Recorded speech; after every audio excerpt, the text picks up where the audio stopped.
vão para o trabalho secular, alguns jovens que vão para o seminário. Eu não senti essa chamada para ir para o seminário. Eu vou para a faculdade de medicina. Você sentiu chamada para a faculdade de medicina? É a mesma coisa. Eu nunca vi faculdade de medicina exigindo testemunho de chamada. Já viu? Faculdade de engenharia, primeiro para fazer matrícula tem que apresentar testemunho de chamada para engenharia. É que na nossa cabeça o diabo conseguiu colocar a ideia de secular e sagrado, de clero e de leigo. Isso não está na Bíblia. Para Deus não existe trabalho secular e trabalho sagrado. Isto era lá entre os judeus.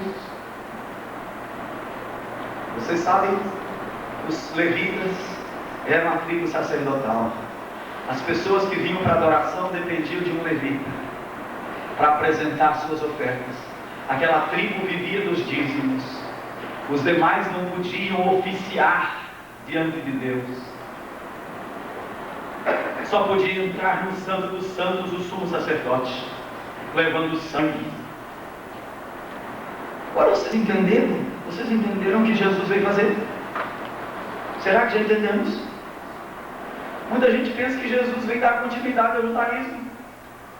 Quando Jesus morreu do lado de fora de Jerusalém, o que aconteceu lá dentro do templo? O que significa isso? Que precisa de sacerdote agora? Essa é uma das doutrinas pilares da reforma, o sacerdócio universal dos santos, dos salvos, que eu não tenho mais intermediário humano. Isso significa que nós agora somos reino de sacerdotes. Então, na cabeça de Deus não existe clero e leigo, mas na nossa cabeça, e nós herdamos isso do catolicismo, o lugar onde nos reunimos é a casa de Deus, igual ao templo de Salomão. Os que trabalham na casa de Deus são chamados para o ministério sagrado. Essas pessoas então vão para o seminário. Não é isso que está no Novo Testamento. No Novo Testamento todo mundo foi chamado para ser sacerdote. Todo mundo foi chamado para missões. Todo mundo foi chamado para o ministério. Todo mundo aqui. Então, se você não pregar aquela tabuleta lá, você não entendeu isso. Se você já é nova criatura, você já é ministro. Você já é embaixador de um reino. E você já está em missão. A igreja tem que ser esse seminário de treinamento. Nós pastores, qual a nossa função? Sabe que pastor é engraçado. O povo pensa que pastor alguém já me ironizou e com muita propriedade que o pastor ele joga de goleiro, back, meio de campo. Então ele dá o tiro de meta, pega a bola no meio, dá lá para ele e faz o gol de cabeça. E o povo está na arquibancada, ou aplaudindo, que pastoraço que nós temos, que homem de Deus, ou então dá, bora com ele, traga outro. Os crentes são os assistentes, porque pagam o dízimo, pagam a mensalidade do clube. E eu pagando, eu quero o cardápio do meu jeito. Não estou gostando do cardápio.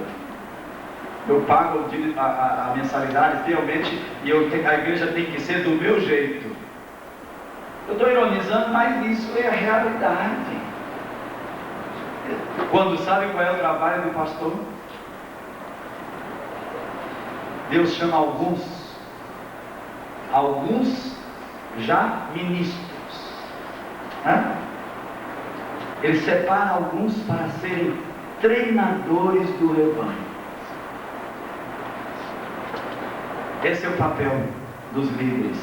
Treinar o rebanho para o rebanho fazer o serviço.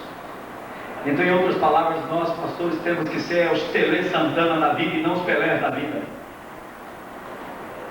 Nós temos que treinar o rebanho para o rebanho fazer. Essa é a nossa missão. Você tem que treinar. Você é pastor?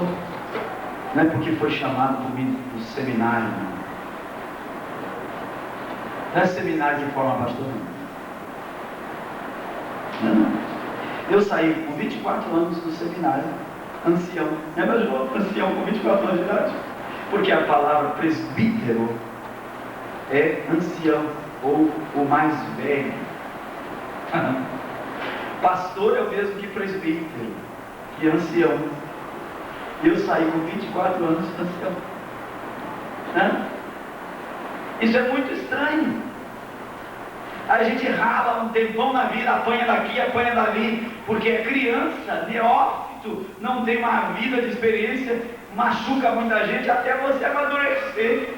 Agora vou fazer 50 esse ano, aí acho que estou chegando a hora de ser pastor. Passei pelo seminário.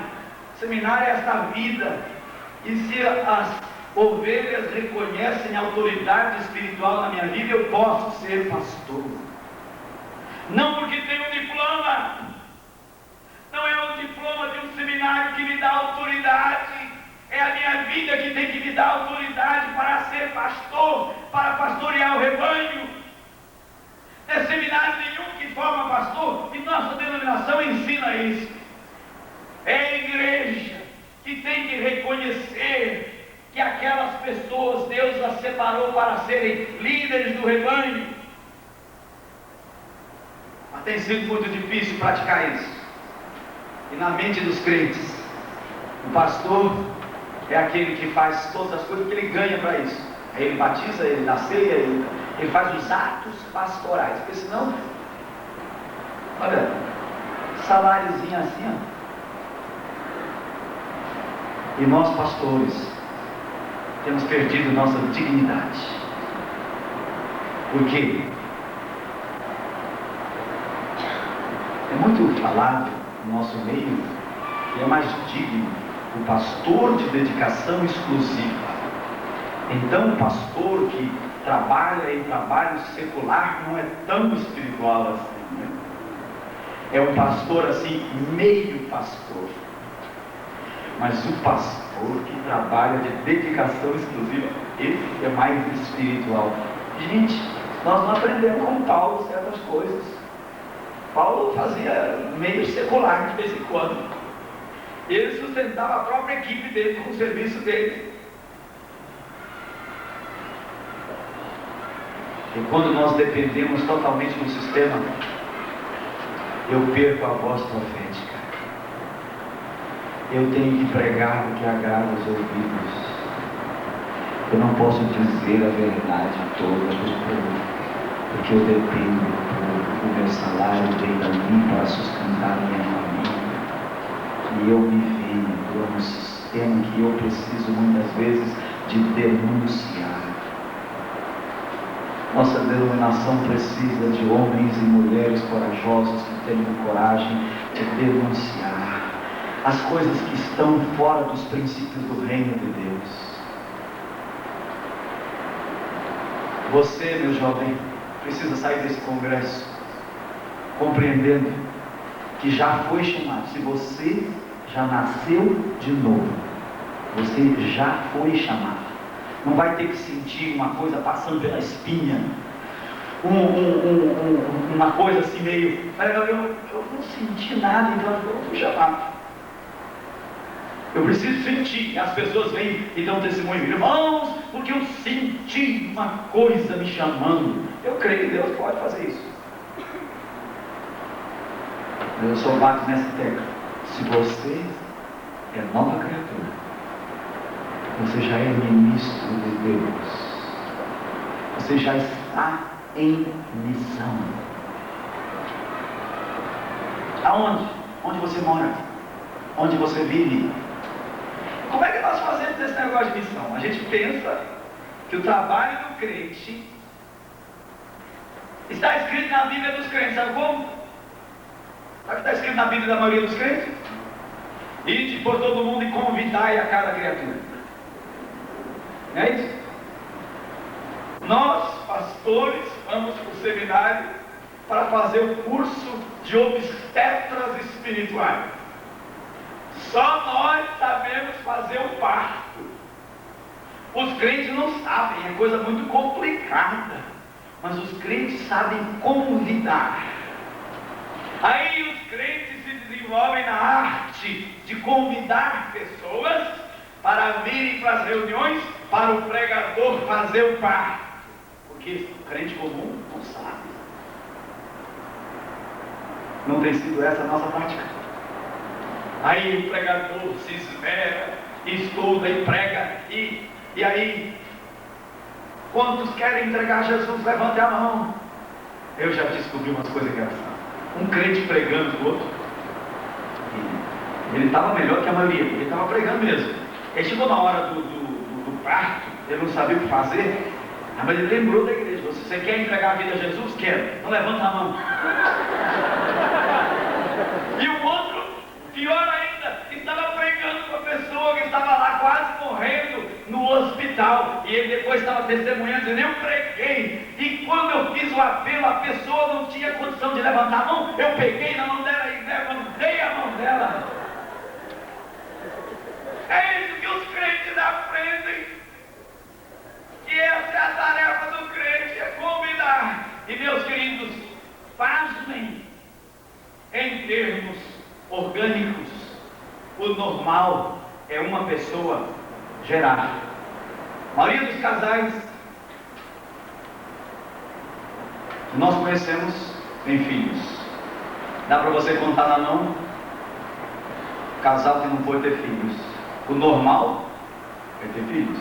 Concorda? Poucos casos, pessoas não podem ter filhos. E em termos espirituais, o normal é não ter filhos. Dá para contar na mão quem já gerou alguém. A maioria dos crentes nunca gerou ninguém. E qual foi a ordem do rei? Sabe o que Jesus disse no texto 28? Está escrito